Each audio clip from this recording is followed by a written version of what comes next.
Hello everyone, आप सभी का स्वागत है मनीष एकेडमी यूट्यूब चैनल पर। कल की क्लास में हमने पढ़ा था पास्ट परफेक्ट टेंस के बारे में और कुछ पास्ट परफेक्ट कंटीन्यूअस टेंस के बारे में हमने डिस्कस भी किया था। तो आज की इस क्लास में हम पास्ट परफेक्ट कंटीन्यूअस टेंस को आगे कंटिन्यू करने वाले हैं, जिसमें अफर्मेटिव, नेगेटिव और सेंटेंस तीनों सेंटेंस एक ही वीडियो में कवर करने की पूरी कोशिश करेंगे। देखिए वीडियो ज्यादा लंबा हो जाता है तो थोड़ा अपलोड करने में दिक्कतें होती हैं, ठीक है, और आपको ज्यादा से ज्यादा बोरिंग ना हो, थोड़ा आसानी से आप पढ़ सकें, इसलिए भी कोशिश किया जाता है कि वीडियो को शॉर्ट रखा जाए। ठीक है, देखिए इस चैनल पर क्लास 9th और 10th के लिए मैथ अपलोड की जाती है और 11th और 12th के लिए केमिस्ट्री क्लास और 12th के लिए केवल इंग्लिश मीडियम यहाँ पर बायोलॉजी की क्लास अपलोड की जाती है। तो आप सभी उन सभी वीडियो को भी देख सकते हैं यदि आपको आवश्यकता है तो, ठीक है। और यह चैनल आपके सपोर्ट के बिना बिल्कुल अधूरा है, तो प्लीज आप सभी सपोर्ट जरूर करिएगा, क्योंकि यहाँ पर वीडियो आपके लिए ही बनाया जाता है। ठीक है, तो चलिए आज की क्लास को हम स्टार्ट करते हैं। आज हम पढ़ने वाले हैं पास्ट परफेक्ट कंटीन्यूअस टेंस। मैंने आपको पहचान बताया था कि जिस वाक्य के अंत में क्या है, रहा था, रही थी और रहे थे इत्यादि शब्द आते हैं, वो आपके कौन से टेंस कहलाते हैं? तो वो कहलाते हैं पास्ट परफेक्ट कंटीन्यूअस टेंस। क्या ये सही है? जी नहीं, गलत है। यदि रहा था, रही थी और रहे थे इत्यादि शब्द आते हैं तो वह आपके पास्ट कंटीन्यूअस टेंस कहलाते हैं। तो जी सर सही क्या है फिर? तो सही ये है कि जिस वाक्य के अंत में रहा था, रही थी, रहे थे आता है, लेकिन इसके साथ समय का भी जिक्र होता है, वो आपका टेंस क्या कहलाता है? तो आपका टेंस कहलाता है पास्ट परफेक्ट कंटीन्यूअस टेंस। नहीं समझ में आया? कोई बात नहीं, हम यहाँ पे लिख के बताते हैं। देखिए लिख लेते हैं, जिस वाक्य के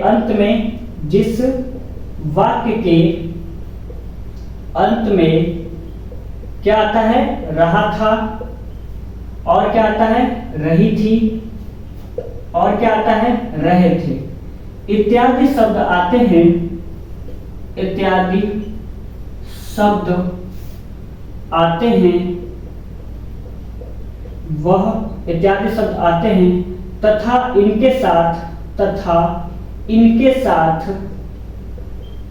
इनके साथ समय का बोध होता है, समय का बोध होता है, वह क्या कहलाता है? पास्ट परफेक्ट कंटीन्यूअस टेंस कहलाता है। वह पास्ट परफेक्ट कंटीन्यूअस टेंस कहलाता है। अब कुछ समझ में आया बात की? नहीं समझ में आया? देखिए जिस वाक्य के अंत में क्या आता है? रहा था, ये आता है, रही थी, ये आता है, और रहे थे, ये आता है। इनके साथ में क्या है? समय का बोध होता है। किसका? समय का बोध होता है, वह आपका पास्ट परफेक्ट कंटीन्यूअस टेंस कहलाता है। उम्मीद करते हैं इतनी बात आपको क्लियरिटी से समझ में आ गई होगी। तो चलिए आगे हम देख लेते हैं स्ट्रक्चर क्या होता है। इसका स्ट्रक्चर आपका हो जाएगा, स्ट्रक्चर इसका आपका हो जाएगा, क्या हो जाएगा? सब्जेक्ट हो जाएगा, सब्जेक्ट प्लस में हेड हो जाएगा, प्लस में बीन हो जाएगा, प्लस में क्या हो जाएगा? अच्छा, कंटीन्यूअस में मैंने आपको बताया था कि हमेशा मेन वर्ब की आईएनजी फॉर्म यूज होती है। तो यहाँ पर कंटीन्यूअस आया है ना, तो आया है तो क्या यूज होगा? मेन वर्ब के आईएनजी फॉर्म। तो सब्जेक्ट प्लस में हेड प्लस में बीन प्लस में मेन वर्ब की आईएनजी फॉर्म, मेन वर्ब की आईएनजी फॉर्म, ठीक है, आईएनजी फॉर्म प्लस में ऑब्जेक्ट। ये आपका स्ट्रक्चर कंप्लीट हो गया। चलिए एक एग्जांपल देख लेते हैं। एग्जांपल देख लेंगे तो और भी अच्छे से हमें समझ में आ जाएगा। लिखते हैं यहाँ पर, वह सुबह से क्या कर रहा है? अंग्रेजी पढ़ रहा है। वह सुबह से अंग्रेजी पढ़ रहा था। वह सुबह से अंग्रेजी पढ़ रहा था। ये एक मैंने लिखा। दूसरा हम सेम यही लिखते हैं, वह सुबह से अंग्रेजी क्या है? अंग्रेजी पढ़ रहा है, अंग्रेजी पढ़ रहा है। इन दोनों में कुछ अंतर नजर आ रहा है आपको? क्या लिखा है? या पहला मैंने क्या लिखा है? लिखा यह है कि वह सुबह से अंग्रेजी पढ़ रहा था और वह सुबह से अंग्रेजी पढ़ रहा है। तो कुछ समझ में आया? करना क्या है इसमें? तो करना ये है कि आपको पहचान कर बताना है कि ये कौन सा टेंस है। यदि आपने पिछला वीडियो नहीं देखा है तो समझ में तो बिल्कुल आएगा नहीं, यदि आप पहली बार देख रहे हैं वीडियो को, ठीक है। इसके पहले आप यदि कहीं पर पढ़ चुके हैं या मेरा ही क्लास किया हुआ है तो आपको इन दोनों में अंतर पता हो गया होगा और ये कौन सा दोनों टेंस है बिल्कुल क्लियर हो गया होगा। लेकिन पहली बार यदि आप टेंस पढ़ रहे हैं तो ये तो पता लग गया कि कौन सा टेंस है, ये वाला कैसे पता लगेगा? नहीं पता लग पाएगा ना, तो आपको पढ़ना पड़ेगा और पढ़ना बहुत ही जरूरी है, और जब तक पढ़ेंगे नहीं तो आगे बढ़ नहीं पाएंगे। तो चलिए अब हम ये लेते हैं कि ये कौन सा टेंस है। तो वह सुबह से अंग्रेजी पढ़ रहा था, तो भैया यहाँ पर क्या है? रहा था, और यहाँ पर भी दिख रहा था। तो ये तो क्लियर हो गया कि पास्ट है, लेकिन पास्ट कंटीन्यूअस है या परफेक्ट कंटीन्यूअस है ये पता करना है ना। तो अब देखिए लिखते हैं यहाँ पे वह सुबह से, क्या है? वह सुबह से, क्या है? वह सुबह से। तो रहा था तो पता लग गया पास्ट है, ठीक है। सुबह से टाइम दिया हुआ है तो परफेक्ट कंटीन्यूअस हो गया, यानी कि ये वाला जो टेंस है वो पास्ट परफेक्ट कंटीन्यूअस टेंस है, ठीक है जी सर, बिल्कुल क्लियर है। तो दूसरा देखते हैं, लिखा हुआ है वह सुबह से अंग्रेजी पढ़ रहा है। तो भैया यहाँ पर क्या आया है? रहा है, तो यहाँ पर हो जाएगा आपका प्रेजेंट। क्या हो जाएगा? प्रेजेंट हो जाएगा, क्योंकि लास्ट में क्या आया है? तो वर्तमान की बात की जा रही है कि यहाँ पर हो जाएगा प्रेजेंट, तो यहाँ पे लिखेंगे प्रेजेंट, ठीक है। अब आप कहेंगे कि सर यहाँ पर भी तो समय दिया है, हाँ तो क्या दिक्कत है? कोई दिक्कत है क्या? बिल्कुल दिक्कत नहीं है। तो आगे हम परफेक्ट कंटीन्यूअस जोड़ देंगे, क्या दिक्कत है इसमें? सेम चीज तो वही है, यहाँ भी पास्ट परफेक्ट कंटीन्यूअस, यहाँ प्रेजेंट परफेक्ट कंटीन्यूअस, यानी समय दिया है तो परफेक्ट कंटीन्यूअस, यहाँ भी समय था तो परफेक्ट कंटीन्यूअस, और रहा था तो ये पास्ट हो गया क्योंकि यहाँ पहचान उसकी है, यहाँ रहा है तो उसकी पहचान मैंने बताया था प्रेजेंट। बस क्लियर हो गया। यदि आप टेंस को नहीं पहचान पा रहे हैं तो प्लीज आप बेसिक क्लासेस को कंप्लीट कर लीजिए, मैंने प्लेलिस्ट बनाया है, वहां पे मिल जाएगा आपको क्लास, ठीक है। तो चलिए अब हम क्या करते हैं, इसका ट्रांसलेट बना लेते हैं, ट्रांसलेशन कर लेते हैं। नीचे वाला हम नहीं बनाएंगे क्योंकि ऑलरेडी मैंने बता रखा है। चलिए इसका ट्रांसलेशन कैसे बनेगा? सबसे पहले हमें यूज करना है क्या? सब्जेक्ट, ठीक है। क्या है? सब्जेक्ट, और सब्जेक्ट हमारा वह है, तो वह की अंग्रेजी होती है ही। अब कोई ना सी मत लगा लेना वरना गलत हो जाएगा, और जल्दबाजी में ट्रांसलेट मत किया करो। यहाँ पे ही लिख लेंगे, उसके बाद क्या लगाएंगे? हैड, तो हैड लगा लेंगे। उसके बाद बीन लिखना है तो बीन लिख लेंगे। यहाँ तक तो सेम प्रोसेस है, सब्जेक्ट उठा के यहाँ रख दिया, हैड यहाँ रख दिया, बीन यहाँ रख दिया, कोई दिक्कत नहीं होनी चाहिए। मेन वर्ब क्या है? ईजी फॉर्म तो पढ़ रहा है, तो पढ़ना का होता है रीड, क्या होता है? रीड। अब उसमें हम क्या करेंगे? आईएनजी ऐड कर देंगे, तो रीडिंग हो गया, क्लियर। तो ही हैड बीन रीडिंग, उसके बाद क्या होगा? अंग्रेजी का होता है इंग्लिश। किसी को परेशानी है क्या कि अंग्रेजी का नहीं पता हो क्या होता है? तो अंग्रेजी का होता है इंग्लिश। ऐसा कोई स्टूडेंट नहीं होगा जिसको पता नहीं होगा, पढ़ तो हम इंग्लिश रहे हैं तो पता नहीं होगा। He had been reading English, उसके बाद क्या? अच्छा एक चीज ऐड कर लीजिएगा, मैं भूल गया था, ठीक है। सॉरी उसके लिए, आप सभी कहेंगे कि सर क्या पढ़ा रहे हैं, तो सॉरी उसके लिए, ठीक है। बहुत सारी क्लासेस होती हैं, ठीक है। विद्यालय जाना होता है, वहां भी इंग्लिश पढ़ाना रहता है, तो वहां से आने के बाद क्लास रिकॉर्ड करना तो थोड़ा इधर उधर हो जाता है, ठीक है। तो उसके लिए सॉरी। हम पढ़ रहे हैं परफेक्ट कंटीन्यूअस में, तो subject had plus been plus main और केजी फॉर्म प्लस ऑब्जेक्ट प्लस में, यहाँ पे लगेगा सिंस या तो फॉर और प्लस में टाइम। क्या है? सिंस फॉर प्लस में टाइम। नहीं दिख रहा है तो मैं बोल दे रहा हूं, ऑब्जेक्ट के बाद प्लस में सिंस या तो फॉर, दोनों में से कोई एक लगाएंगे और प्लस में टाइम रहेगा। और सिंस और फॉर का प्रयोग अच्छे से आपको जानना है तो पढ़ लीजिएगा प्रेजेंट परफेक्ट कंटीन्यूअस टेंस। उस वीडियो को आप सभी उठाइए और उसमें आपको क्लियर बताया गया है कि कहां पे सिंस कहां पे फॉर का प्रयोग होगा। मैं दोबारा रिपीट नहीं करूंगा, ठीक है। चलिए, तो he had been reading English, यहां तक तो हो गया। इंग्लिश के बाद क्या लगाएंगे? सिंस या फॉर, तो यहां पे हम प्रयोग करेंगे सिंस। किसका प्रयोग करेंगे? सिंस, और सुबह है तो सिंस मॉर्निंग हो जाएगा।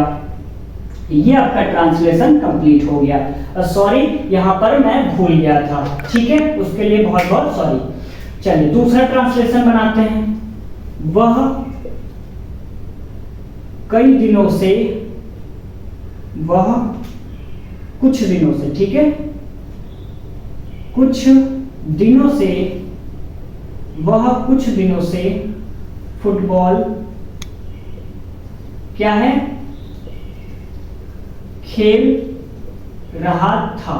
ये आपका ट्रांसलेशन है, वह कुछ दिनों से फुटबॉल खेल रहा था। ठीक है, इसको बनाना है तो इसको अब हम कैसे बनाएंगे, तो सबसे पहले हमें सब्जेक्ट लिखना है। तो सब्जेक्ट है क्या, तो सब्जेक्ट इसमें आपका वह है, तो लिखेंगे सॉरी यहाँ पे ही लिखेंगे। ठीक है, क्या लिखेंगे, ही लिखेंगे। तो ही लिख दिया, उसके बाद क्या प्रयोग करेंगे, हैड, उसके बाद बीन, उसके बाद में मेन वर्ब की आईएनजी फॉर्म। तो खेलना का होता है प्ले, उसमें हम क्या करेंगे, आईएनजी ऐड कर देंगे तो प्लेइंग हो जाएगा। ऑब्जेक्ट हमारा क्या है, ऑब्जेक्ट है फुटबॉल, तो यहाँ लिखेंगे फुटबॉल। ठीक है, प्लेइंग फुटबॉल। अब सिंस फॉर का प्रयोग करना है, दोनों में से कोई एक। तो यहाँ पर कुछ दिनों, यानी ये फिक्स नहीं है, क्या ये फिक्स है, कुछ दिनों फिक्स नहीं है, तो यहाँ पे लिखेंगे फॉर। क्या लिखेंगे, for some days, for some days. ठीक है, यहां तक क्लियर हो गया।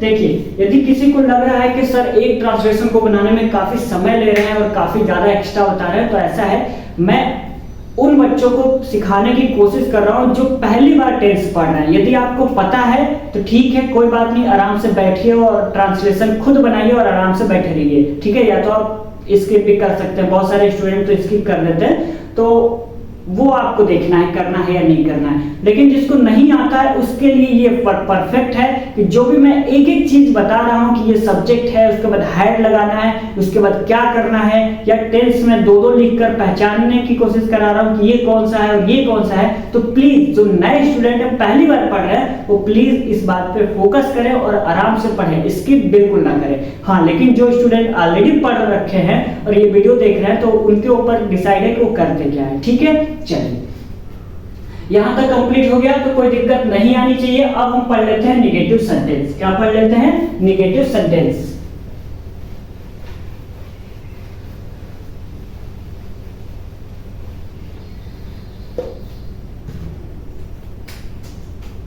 निगेटिव सेंटेंस हेडिंग डाल दीजिएगा।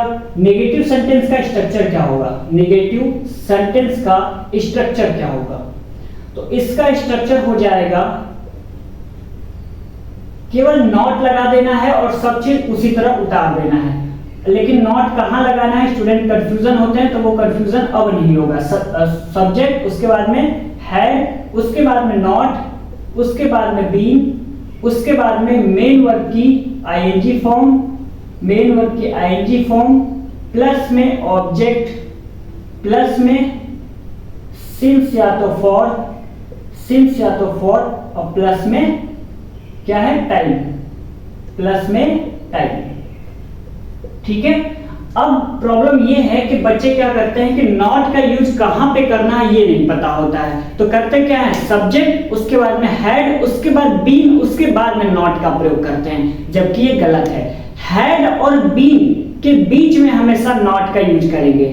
क्लियर है, अब तो गलती नहीं होगी, हमेशा क्या करेंगे, हैड और बीन के बीच में हमेशा नॉट का प्रयोग करेंगे। उम्मीद है आपको ये बात क्लियर समझ में आ गई होगी। तो एक एग्जांपल देख लेते हैं। इसका एग्जांपल क्या हो सकता है, इसका एग्जांपल ये हो सकता है कि मेरे दादाजी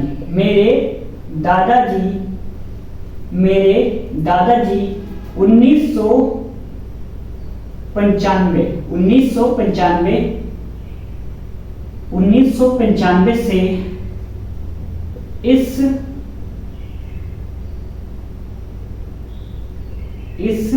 घर में रह रहे थे। ठीक, एक मिनट, मेरे दादाजी 1995 से इस घर में नहीं रह रहे थे। हम क्या पढ़ रहे हैं, निगेटिव ना, तो निगेटिव में बनाएंगे घर में नहीं रह रहे थे, ये आपको बनाना है। मेरे दादाजी 1995 से इस घर में नहीं रह रहे थे।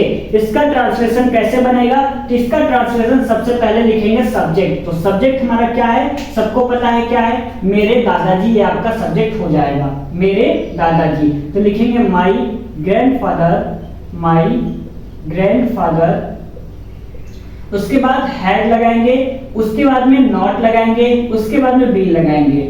तो यदि आपको ट्रांसलेशन बनाने में दिक्कत हो रहा है ना, तो सिंपल सी बात है कि आप क्या करें, स्ट्रक्चर को ध्यान में रखें। क्या है, स्ट्रक्चर को ध्यान में रखें। जब आप पहली बार ट्रांसलेशन बना रहे हो एक साथ 10-15, तो पहली बार जब बना रहे हैं तो क्या करिए, स्ट्रक्चर को सामने रखिए और स्ट्रक्चर के हिसाब से ट्रांसलेट बनाने की कोशिश करिए। जब आपको कुछ हद तक स्ट्रक्चर याद हो जाता है तो फिर क्या करिए, बिना स्ट्रक्चर का और जो ट्रांसलेशन वो बनाइए, तो क्लियरली आपको धीरे धीरे आने लगेगा और हमेशा के लिए आ जाएगा। ठीक है, क्या हमने यहाँ पे कुछ एक्स्ट्रा किया है, क्या एक्स्ट्रा अलग से ऐड किया है? नहीं किया है ना।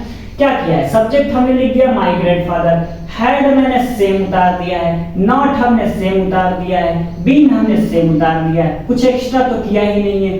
किया है? बिल्कुल नहीं किया, तो परेशान होने की कोई जरूरत ही नहीं है। स्ट्रक्चर ध्यान रखिए, ट्रांसलेट कर लीजिए। तो हैड नॉट बीन, उसके बाद में क्या है, मेन वर्ब की आईएनजी फॉर्म, तो इसमें क्या है, रहना का क्या होगा, तो लिविंग होगा। तो my grandfather had not been living, live होता है जिसमें हम आईएनजी जोड़ देंगे, तो living in this house, in this house, in this house. अब सर कहेंगे कि इन दिस हाउस कहां से आ गया, तो क्या है, इस घर में, तो मे का हो गया इन, इसका हो गया दिस और हाउस का हो गया, घर का हो गया हाउस। तो इन दिस हाउस, और यहां पर क्या लगाएंगे, सिंस लगाएंगे या फॉर लगाएंगे, तो सिंस लगाएंगे, सिंस 1995 ये आपका हो गया। तो my grandfather had not been living in this house since 1995। ठीक है, क्लियर हो गया, ये समझ में आ गया आपको। तो आज की क्लास में बस इतना ही। नेगेटिव सेंटेंस पढ़िए। कल की क्लास में सबसे पहले नेगेटिव सेंटेंस के 2 ट्रांसलेशन करवा दिया जाएगा, थोड़ा 2-4 ट्रांसलेशन करवा लेंगे। उसके बाद आपका इंट्रोगेटिव सेंटेंस मैं कंप्लीट करवा दूंगा, तब जाकर ये आपका जो पास्ट परफेक्ट कंटीन्यूअस टेंस वो कंप्लीट हो जाएगा। बचेगा क्या, फ्यूचर बचेगा, जिसमें इंडेफिनिट पढ़ना है, कंटीन्यूअस पढ़ना है, परफेक्ट पढ़ना है और परफेक्ट कंटीन्यूअस पढ़ना है। बस आपका जो टेंस है वो बिल्कुल क्लियर हो जाएगा। उसके बाद आपको मैं 5 क्लासेस अलग से एक्स्ट्रा दे दूंगा, जिसमें आपको जो ट्रांसलेशन है वो करा दिया जाएगा, मतलब जो प्रैक्टिस है वो ज्यादा से ज्यादा करा दिया जाएगा। रूल के साथ ही बताया जाएगा। रूल से मतलब केवल स्ट्रक्चर बताया जाएगा, ये नहीं बताया जाएगा कि जिस वाक्य के अंत में क्या आएगा तो वो कौन सा टेंस होगा, ये नहीं बताया जाएगा, क्योंकि ऑलरेडी बता रखा है। तो स्ट्रक्चर बताएंगे और ट्रांसलेट करवा के आपको छोड़ दिया जाएगा। ठीक है, तो देखिए इस चैनल पर क्या है कि 9th और 10th के लिए मैथ अपलोड किया जाता है, और क्लास 11th और 12th के लिए केमिस्ट्री की क्लास अपलोड की जाती है, और इंग्लिश मीडियम के लिए क्लास 12th में बायोलॉजी की क्लास अपलोड की जाती है। तो प्लीज आप सभी उन वीडियो पर भी सपोर्ट किया करिए। और ये क्लास 9th से लेकर आपका 12th क्लास तक अपलोड की जाती है, ग्रामर की डेली क्लासेस अपलोड होती हैं। तो देखिए आप सभी सपोर्ट किया करिए। ठीक है, आपके सपोर्ट के बिना ये जो चैनल है बिल्कुल अधूरा है, और ये सारी वीडियोस आपके लिए ही बनाई जाती हैं। और क्लास 10th और 12th के बच्चे ज्यादा से ज्यादा मतलब क्या है, पढ़ाई करें, क्योंकि उन्हें बोर्ड एग्जाम देना है। यदि आपको अच्छे स्कोर लाना है तो प्लीज आप सभी स्टडी जरूर किया करिए। और ग्रामर और जितने भी क्लासेस अपलोड किए जाते हैं, जैसे मैथ हो गया, केमिस्ट्री और बायोलॉजी, उन पर भी पूरा ध्यान दिया करिए। ठीक है, तो मिलते हैं अगले वीडियो में, तब तक के लिए बहुत बहुत धन्यवाद।